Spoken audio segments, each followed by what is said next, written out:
ยอมรับว่าวันนี้เนี่ยมันเป็นวันที่คือมันเป็นโอกาสเดียวแล้วที่เราจะไปเล่นบอลโลกรอบนี้ได้ Hi everyone, over the past few weeks you have followed the stories of some inspiring girls who are doing powerful work in their communities. Gila, ini pasti bisa mendadak hebohkan Asia Tenggara. Begini pernyataan jujur dan hebat Madam Pang jelang Timnas Inggris U17 melawan Timnas Indonesia U17 di babak 8 besar Piala Dunia U17 2025 besok malam. Sampai bikin legenda Inggris David Beckham angkat bicara. Begini dan bawa-bawa Nova Arianto serta Ketum PSSI Erick Thohir. Benarkah? Yes, Alhamdulillah, kabar gembira. Begini pernyataan hebat Rafael Struijk usai performanya kembali memukau bersama Timnas Indonesia. Apakah klub Ajax Amsterdam langsung tawarkan kontrak fantastis ke dirinya setelah Danny Lanzat resmi jadi asisten pelatih Ajax? Temukan jawabannya di sini. Hahaha, fans Garuda auto tertawa ngakak. Media Vietnam sampai ketakutan begini usai Ivar Jenner dan Marcelino Ferdinand resmi gabung skuad SEA Games. Kok bisa? Yuk simak video ini sampai selesai ya guys. Sebelum dimulai pembahasan, mohon bantuannya untuk subscribe channel ini agar tidak ketinggalan info Timnas Indonesia. Dilansir dari situs web Fiksi Garuda, tepat hari ini, di tengah perhelatan Piala Dunia U17 2025 yang kini memasuki babak 8 besar, perhatian dunia tertuju pada pertemuan seru antara Timnas Indonesia U17 yang dipimpin oleh pelatih Nova Arianto dan Inggris U17 yang dilatih oleh Neil Ryan. Namun, yang menjadi sorotan lebih khusus adalah dukungan luar biasa yang datang dari berbagai kalangan, termasuk dari Ketua Federasi Sepak Bola Thailand, Madam Pang, dan legenda sepak bola Inggris, David Beckham. Kedua tokoh ini memberikan pandangan yang menarik, jujur, dan penuh rasa hormat terhadap tim Indonesia U17 yang telah melaju ke babak 8 besar dan akan berhadapan dengan Inggris pada Jumat malam 21 November 2025 pukul 23.45 WIB di Aspire Academy, Qatar. Sebagai Ketua Federasi Sepak Bola Thailand, Madam Pang adalah salah satu tokoh sepak bola yang sangat dihormati di Asia Tenggara.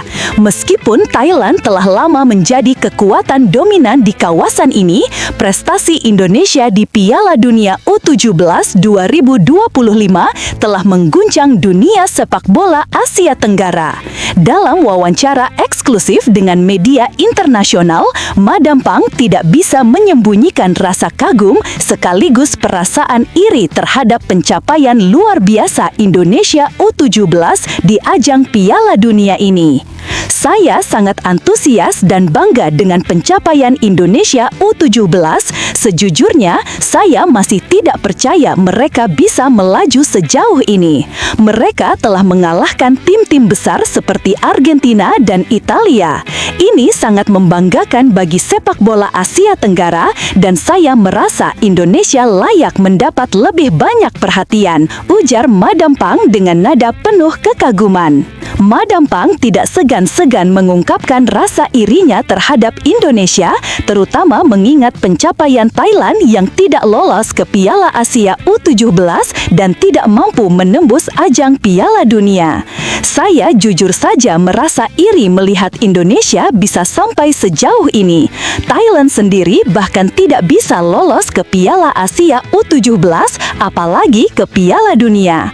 Pembinaan sepak bola kami di Thailand sedang mengalami kemunduran dan ini sangat menyedihkan bagi saya. Saya harus belajar dari apa yang dilakukan Indonesia, ungkapnya dengan wajar serius. Namun, rasa kagum Madam Pang tidak hanya terbatas pada pencapaian Indonesia, tetapi juga pada sosok pelatih Nova Arianto yang telah mengubah wajah Timnas Indonesia U17 menjadi lebih kuat dan terorganisir. Pelatih Nova Arianto benar-benar luar biasa. Dia telah berhasil membentuk tim dan mampu menerapkan taktik taktik yang efektif. Saya tahu bahwa pelatih Nova banyak belajar dari mantan pelatih Timnas Indonesia senior Shin Tae-yong yang juga luar biasa dalam mengembangkan sepak bola di Indonesia.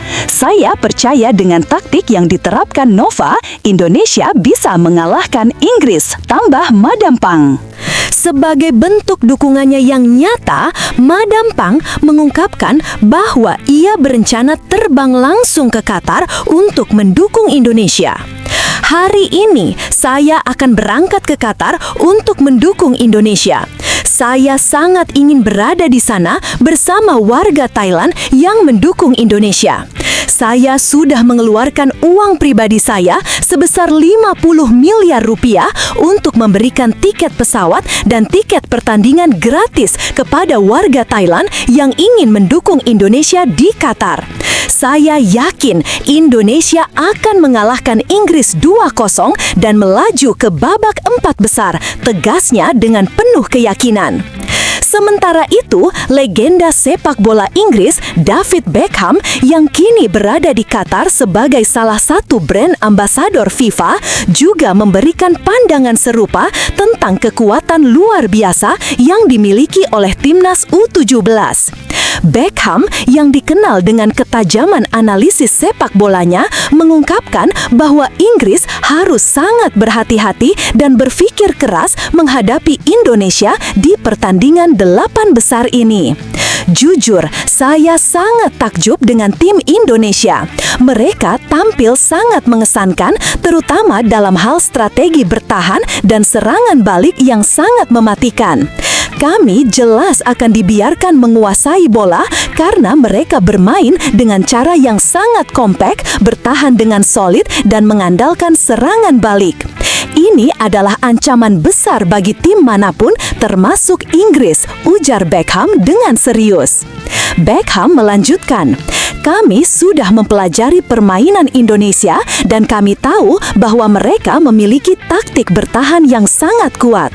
Formasi mereka yang kadang berubah dari 3-4-3 menjadi 3-5-2 menunjukkan betapa terorganisirnya mereka dalam bertahan. Indonesia sangat berbahaya dalam transisi dari bertahan ke menyerang. Jika kami sampai lengah, itu bisa menjadi bencana bagi kami." Bukan hanya itu, Beckham juga sangat mengapresiasi pelatih Indonesia U17 Nova Arianto yang menurutnya memiliki kemampuan luar biasa dalam mengatur taktik dan strategi tim. Pelatih Nova Arianto adalah pelatih lokal yang luar biasa. Dia tidak hanya mampu membawa Indonesia ke babak 8 besar, tetapi juga berhasil menyingkirkan tim-tim besar seperti Argentina dan Italia. Ini bukan kebetulan. Itu adalah hasil dari taktik yang cerdik dan kerja keras. Kami tidak bisa meremehkan mereka dan saya yakin pelatih Nova telah mempersiapkan timnya dengan sangat matang, tambah Beckham. Seiring dengan keyakinannya terhadap potensi Indonesia, Beckham juga menyebutkan 4 pemain kunci Indonesia yang sangat berbahaya di lapangan. Alberto, Zahabi Goli, Evandra, dan Mierza adalah pemain-pemain yang sangat berbahaya. Kami harus berhati-hati dengan mereka karena jika bola sampai jatuh ke kaki mereka di area berbahaya, itu bisa jadi bencana bagi kami. Mereka sangat cepat dan bisa memanfaatkan celah yang ada. Meskipun mengakui kekuatan Indonesia, Beckham juga mengungkapkan bagaimana tim Inggris U17 akan bermain menghadapi tantangan ini. Kami akan menggunakan taktik gegenpressing penuh dengan formasi 4-4-2 dan 2 striker utama. Taktik kami adalah menekan tinggi dan berusaha merebut bola kembali secepat mungkin setelah kehilangan penguasaan bola. Namun, kami tahu bahwa Indonesia akan bermain sangat kompak, jadi kami harus tetap berhati-hati, terutama saat transisi mereka ke serangan, katanya. Formasi mereka yang kadang berubah menjadi 3-5-2 memberikan mereka keunggulan dalam pertahanan dan penguasaan bola di lini tengah. Kami harus bisa mengimbangi itu dengan intensitas tinggi dan memaksimalkan kecepatan serangan kami. Namun, meskipun kami memiliki strategi serupa dalam bertahan, kami harus lebih siap untuk menghadapi kekuatan serangan balik mereka yang cepat dan mematikan. Lanjut Beckham. Selain memberikan perhatian penuh kepada Indonesia U17, Beckham juga tidak lupa memberikan apresiasi kepada Erick Thohir, Ketua PSSI, atas upaya luar biasa dalam membangun dan mengembangkan sepak bola Indonesia. Saya sangat salut dengan apa yang dilakukan Erick Thohir dan PSSI dalam membina sepak bola di Indonesia. Mereka telah menunjukkan bahwa sepak bola Indonesia sedang menuju arah yang benar. Pembinaan di level pemuda seperti yang terlihat dari pencapaian Indonesia U17 sangat luar biasa. Saya sudah berencana untuk menemui Erick besok pagi untuk berbicara lebih lanjut tentang sepak bola Indonesia, ungkap Beckham. Beckham menutup wawancara dengan harapan agar sepak bola Indonesia terus berkembang dan menjadi kekuatan besar di Asia. Saya percaya bahwa Indonesia memiliki potensi besar untuk menjadi salah satu kekuatan sepak bola di Asia. Jika mereka terus melanjutkan pembinaan seperti ini, saya yakin dalam beberapa tahun ke depan kita akan melihat Indonesia bersaing di level yang lebih tinggi lagi. Dengan pernyataan penuh rasa hormat dan kekaguman dari Madam Pang dan David Beckham, jelas bahwa pertandingan antara Indonesia U17 dan Inggris U17 di babak 8 besar Piala Dunia U17 2025 akan menjadi salah satu laga paling dinantikan dalam sejarah sepak bola dunia. Kedua tim akan bertarung habis-habisan dan meskipun Inggris U17 diunggulkan, Indonesia U17 akan membawa semangat dan taktik yang bisa membuat kejutan besar di Aspire Academy Qatar. Dukungan penuh dari tokoh-tokoh besar seperti Madam Pang dan David Beckham memberikan gambaran jelas tentang betapa pentingnya pertandingan ini bukan hanya untuk Indonesia tetapi juga untuk sepak bola Asia Tenggara dan dunia secara keseluruhan. Dengan pertandingan yang semakin dekat, semuanya akan disaksikan oleh jutaan pasang mata dan siapa yang akan keluar sebagai pemenang hanya waktu yang akan menjawab. Tapi tunggu, benarkah kabar tersebut? Simak hasil penelusuran admin di akhir video ini ya guys.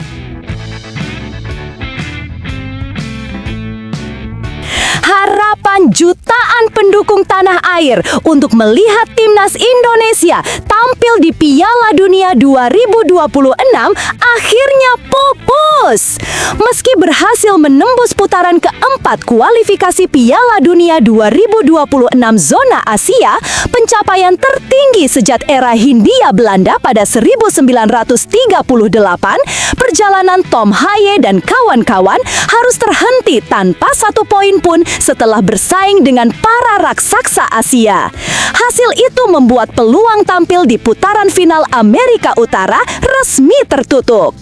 Namun, langkah Garuda tetap layak dibanggakan. Indonesia menjadi satu-satunya negara Asia Tenggara yang mampu melaju hingga putaran ketiga dan keempat, menandai lonjakan kualitas besar dalam sepak bola nasional. Laju impresif timnas bahkan mencuri perhatian media internasional. The Guardian dalam artikel berjudul How World Cup Expansion is Driving Asia's Naturalization Arms Race menilai bahwa naturalisasi memberi kontribusi besar terhadap kebangkitan skuad Garuda. Media Inggris itu menyoroti banyaknya pemain keturunan Eropa yang memperkuat Indonesia hingga mengubah wajah permainan tim. Indonesia telah menjadi tim terkuat di Asia Tenggara dan perkembangan mereka membentuk pola pikir Malaysia, tulis The Guardian. Sayangnya, upaya Malaysia meniru langkah tersebut justru terganjal kasus pemalsuan dokumen 7 pemain naturalisasi. Dengan segala capaian dan perkembangan pesatnya, pantas rasanya menyebut timnas Indonesia sebagai kekuatan baru di Asia Tenggara sekaligus satu-satunya wakil kawasan yang mampu melaju jauh di kualifikasi Piala Dunia 2026. Media Vietnam, Tetau 247, dibuat cemas setelah muncul kabar bahwa Marcelino Ferdinand dan Ivar Jenner berpotensi memperkuat timnas Indonesia U22 di SEA Games 2025. Mereka menilai kehadiran dua gelandang andalan tersebut bisa menjadikan Garuda Muda ancaman serius dalam perebutan medali emas. Marcelino memang tidak ikut tahap akhir pemusatan latihan, berbeda dengan Ivar Jenner yang sudah mengikuti TC tahap kedua dan tampil dalam 2 uji coba kontra Mali U22. Meski begitu, Marcelino dipastikan tetap bergabung. Ketua BTN Sumarji mengonfirmasi bahwa komunikasi dengan klub berjalan mulus dan sang pemain dijadwalkan pulang ke Indonesia pada akhir November. Kami sudah menjadwalkan Lino kembali dari klubnya di akhir November. Komunikasi sangat positif, ujar Sumarji. Kabar baik juga datang dari Jenner yang telah mendapat lampu hijau dari Jong Utrecht untuk tampil di SEA Games 2025. Informasi ini langsung disorot Tetau 247. Media Vietnam itu menilai kehadiran Marcelino dan Jenner menunjukkan keseriusan Indonesia mempertahankan medali emas. Mereka menulis bahwa kekuatan Garuda Muda akan meningkat tajam begitu dua gelandang tersebut bergabung. Bahkan peluang mempertahankan gelar disebut semakin besar. Dengan hadirnya Ivar Jenner dan Marcelino Ferdinand, tim Indra Syafri diprediksi kembali menjadi kandidat kuat peraih emas, tulis mereka. Bagi Vietnam, situasi ini menjadi alarm bahaya. Tetau 247 menilai The Golden Star Warriors akan menghadapi Indonesia yang jauh lebih kuat dibanding edisi sebelumnya. Persaingan di SEA Games 2025 pun diprediksi berlangsung sangat ketat. Apalagi Indonesia berpotensi diperkuat pemain abroad lain seperti Mauro Zylstra, Dion Marks, Adrian Wibowo, dan tim Gapens. Sementara itu, timnas U22 baru menyelesaikan 2 laga uji coba melawan Mali U22 dengan hasil kalah 0-3 dan imbang 2-2.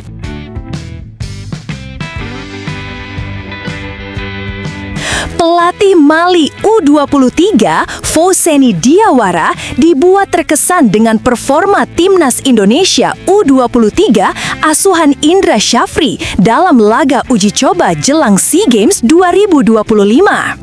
Indonesia menutup pertemuan kedua melawan Mali dengan hasil imbang 2-2 di Stadion Pakansari Selasa 18 November malam, hasil yang mencerminkan peningkatan besar dibanding kekalahan 0-3 pada laga pertama.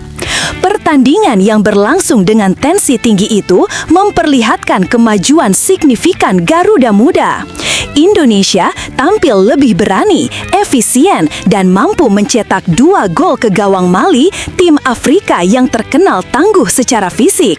Bagi Indra Syafri, laga ini menjadi gambaran bahwa perkembangan taktikal dan mental timnya berjalan ke arah yang tepat. Pujian terbesar datang langsung dari pelatih Mali. Seusai pertandingan, Diawara secara terbuka mengakui kualitas Indonesia hingga menyebut kedua tim berada pada level yang sama. Mereka menghukum kami mencoba bangkit, tapi itu sangat sulit. Indonesia adalah tim yang sangat bagus. Mereka berada di level yang sama, ujar Diawara. Ia bahkan beberapa kali menegaskan betapa efektifnya Indonesia memanfaatkan setiap kesalahan Mali, sebuah pengakuan yang jarang muncul dari pelatih Afrika terhadap tim Asia Tenggara. Dalam jalannya pertandingan, Mali sempat unggul cepat melalui Seko Kone pada menit ke-11. Namun, Indonesia merespons dengan matang. Serangan cepat Garuda Muda menghasilkan gol penyama lewat Mauro Zylstra di menit ke-38 memanfaatkan asis Hoki Caraka. 5 menit setelah babak kedua dimulai, Indonesia berbalik unggul 2-1 lewat Rafael Struijk setelah bekerja sama dengan Raka Cahyana. Mali baru bisa menyamakan kedudukan pada menit ke-70 melalui gol kedua Kone. Meski laga berakhir imbang, pengakuan Diawara menjadi nilai tersendiri bagi Indonesia. Ia mengapresiasi peningkatan taktik timnya, namun tetap menilai duel melawan Indonesia sebagai pengalaman penting. Kami berharap bisa bertemu Indonesia lagi suatu hari nanti, ujarnya. Rafael Struijk tampil penuh keyakinan jelang cabur sepak bola SEA Games 2025. Penyerang muda itu menegaskan bahwa timnas Indonesia U22 datang ke Thailand bukan sekadar berpartisipasi, tetapi mengincar medali emas. Indonesia U22 baru saja menutup 2 uji coba terakhir melawan Mali U22 sebagai persiapan menuju turnamen. Meski kalah 0-3 pada pertemuan pertama, Garuda Muda bangkit dan menunjukkan progres signifikan dengan hasil imbang 2-2 di laga kedua. Struijk turut menyumbang gol dalam pertandingan tersebut. Kalau lihat pertandingan hari ini, kami punya tim yang sangat bagus dan berkualitas, ujar pemain Dewa United itu. Struijk menilai skuad saat ini belum lengkap karena masih ada beberapa nama yang baru akan bergabung di SEA Games 2025. Kehadiran tambahan pemain termasuk mereka yang berkarya di luar negeri seperti Marcelino Ferdinand, Adrian Wibowo, dan tim Gapens membuatnya makin yakin Indonesia punya peluang besar. Masih ada beberapa pemain yang belum gabung. Saya rasa peluang kami sangat besar. Kami akan memberikan 100% dan datang untuk meraih medali emas, tegasnya. Di SEA Games 2025, Indonesia U22 tergabung di grup C bersama Myanmar, Filipina, dan Singapura, satu-satunya grup dengan 4 peserta. Garuda Muda akan memulai perjuangan pada 5 Desember melawan Singapura, lalu Filipina pada 8 Desember, dan menutup fase grup dengan menghadapi Myanmar pada 12 Desember. Tim dijadwalkan bertolak ke Thailand pada 27 November 2025. Wakil Ketua Umum PSSI Zainuddin Amali mengungkapkan bagaimana federasi tengah menyeleksi calon pelatih baru timnas Indonesia. Ia menegaskan bahwa mekanisme yang digunakan tak jauh berbeda dari proses ketika PSSI memilih Luis Milla dan Shin Tae-yong beberapa tahun lalu, proses yang dinilai transparan dan akuntabel. Menurut Zainuddin, PSSI ingin memastikan pencarian pelatih berjalan terstruktur. Karena itu, setiap kandidat harus melalui tahap presentasi resmi mengenai visi, program, dan rencana kerja mereka di hadapan Komite Ekseko PSSI, sebagaimana yang dilakukan oleh Milla dan Shin Tae-yong pada masa lalu. Kita pernah punya mekanisme yang baik saat menimbang STY dan Luis Milla, ujarnya. Pada saat itu, kedua nama bergiliran memaparkan gagasan di hadapan Ekseko sebelum Shin Tae-yong akhirnya dipilih pada era Iwan Bule. Model seleksi berbasis paparan itulah yang akan kembali diterapkan.